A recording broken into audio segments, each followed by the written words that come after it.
দেখো এটা তোমাদের WBSSC গ্রুপ সি এর কোশ্চেন। ফার্স্ট কোশ্চেনটা কি বলেছে, যদি P/Q সমান সমান 3:8 এবং Q/R সমান সমান 6:7 হয় তাহলে PQR এর মান কি হবে। চলো এটা কিভাবে করবো দেখো।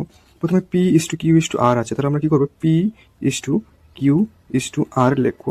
তারপরে এবার দেখো P/Q এর মান দেওয়া আছে 3:8, তাহলে P এবং P/Q এর মান আমরা বসিয়ে দেবো 3:8।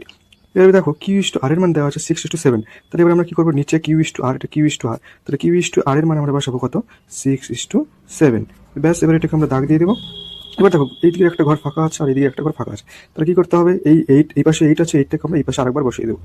ব্যাস, এবার নিচে সেম করে এখানে 6 আছে, 6টাকে এই পাশে বসিয়ে দেবো। এবার যদি কাটাকাটি করতে চাও তাহলে কাটাকাটি করতে পারো। তাহলে আমি যদি এটাকে কাটাকাটি করে 2 দিয়ে 3 দুগুণি 6, 4 দুগুণি 8, 4 দুগুণি 8, এবার আমরা গুণ করে দেবো। 3 3 9, 4 6 24, 4 7 28।